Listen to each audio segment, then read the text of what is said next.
The order was clear. Hold the position. No retreat. The officer reading it already knew one thing. The map was wrong. The enemy wasn't supposed to be there, but they were. And if he disobeyed the order, he would be court-martialed. If he followed it, his men would die. The message arrived just before dawn. Lieutenant Robert Hale unfolded the paper slowly, already sensing that whatever was written there would not bring good news. The night had been too quiet. No artillery, no movement. The kind of silence that never meant safety. The order was brief and official. Hold current position at all costs. No withdrawal authorized. Reinforcements pending. Hale read it twice. Then he reached for the map. The map showed a thin American defensive line stretched across a narrow forest road somewhere in Western Europe, late 1944. According to headquarters, the enemy presence in the area was minimal, scattered units, low risk. But Hale knew better. For the past 12 hours, his platoon had reported sounds in the trees, engines, boots, metal clanking against metal, German patrols moving far too confidently for a light presence. The map was outdated, and the order had been written by someone miles away, sitting at a desk.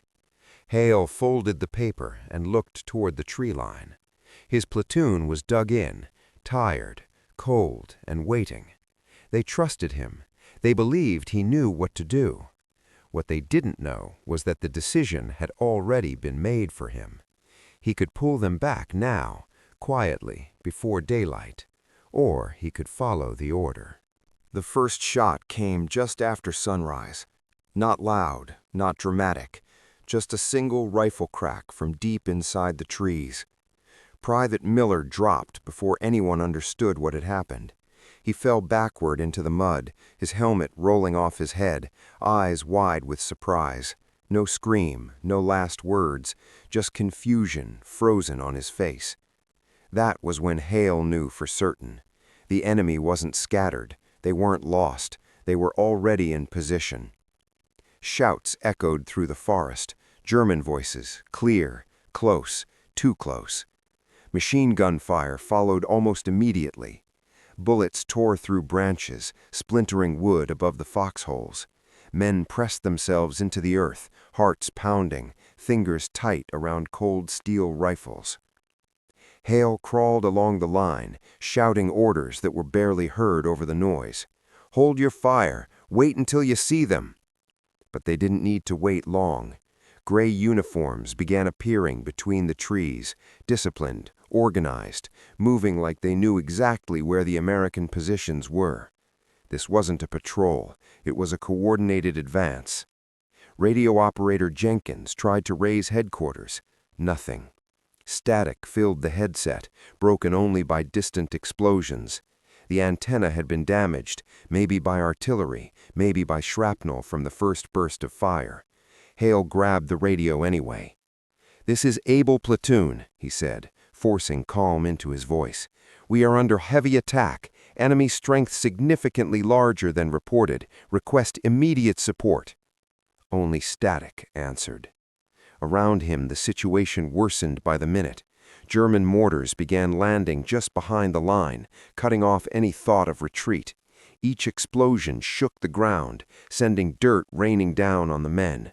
They were being fixed in place, exactly like the order had intended. Hale realized then what hold at all costs truly meant. They weren't meant to win. They were meant to slow the enemy down. Time, measured in minutes and bodies, and every man under his command was paying for it. Lieutenant Hale crouched beside the radio operator, his helmet pressed low as dirt rained down from another nearby explosion. "Try again," he said. "Change the frequency, anything." Jenkins' hands were shaking as he adjusted the dials. Blood ran down from a cut on his forehead, mixing with mud on his face. "Still nothing, sir," he said. "The line's dead." Hale closed his eyes for a moment. He had expected confusion, delays, even resistance. But silence? Silence meant abandonment. He looked down the line. Men were running low on ammunition. One of the machine gun teams was already down to their last belt. A medic worked frantically on a wounded soldier, knowing full well he wouldn't survive long enough to be evacuated. There would be no evacuation. Hale pulled the folded order from his jacket and read it again, hoping, foolishly, that the words had somehow changed. They haven't. Hold the position. No retreat. He knew what disobedience meant. A court-martial, prison, the end of his career, maybe worse. But that wasn't what scared him. What scared him was looking into the eyes of the men who trusted him and knowing that following the order meant sending them to their deaths one by one. Sergeant Collins crawled up beside him. "Sir," he said, keeping his voice low, "if we don't move soon, we won't have anyone left to move." Hale nodded. He already knew. The Germans weren't rushing. They didn't need to. They were advancing slowly, methodically, forcing the Americans to burn through ammunition and strength. This wasn't a battle. It was an execution stretched over hours. Hale looked at his watch, then at the forest, then at the men, and for the first time since the war began, he understood something clearly. The order had been written to protect something else, somewhere else, someone higher up the line. His platoon was never the priority. They were the delay. By midday, the platoon had lost nearly a third of its men. Some were dead, some wounded. All were exhausted. Lieutenant Hale could feel time slipping away, measured now not in minutes, but in heartbeats between explosions. The Germans had stopped pushing forward. Instead, they waited. Every few minutes, a mortar round landed somewhere along the line. Not enough to finish the job, just enough to remind the Americans they were surrounded. Hale understood the message. You can't escape, and we don't need to hurry. Sergeant Collins crawled back again, his face pale beneath the dirt. "Sir," he said, "ammo's almost gone. Another hour like this and—" "I know," Hale replied. He looked once more at the order in his hand. He thought about the men behind him, about their families, about the letters that would be written if he did nothing. Then he thought about the men who had written that order, men who would never hear the screams, never see the bodies, never have to explain their decisions to a mother or a wife. Hale folded the paper carefully and slipped it into his pocket. "Sergeant," he said, his voice steady now, "pass the word. We're pulling back in 10 minutes, quietly, small groups." Sergeant stared at him. "That's a direct violation." "I know," Hale said. "I'll answer for it." The withdrawal was chaos disguised as order. Men moved through the trees in pairs, carrying the wounded, abandoning equipment they could no longer use. German fire intensified almost immediately. They had been waiting for this. By the time Hale reached the edge of the forest, fewer than half his platoon was still with him. But they were alive. Behind them, the position burned. Lieutenant Hale was relieved of command 2 days later. No ceremony, no explanation, just a short formal notice and an order to report to headquarters. The official report stated that Able platoon had failed to hold its assigned position. The casualties were listed. The retreat was noted. The reasons were not discussed. Hale sat through the hearing in silence.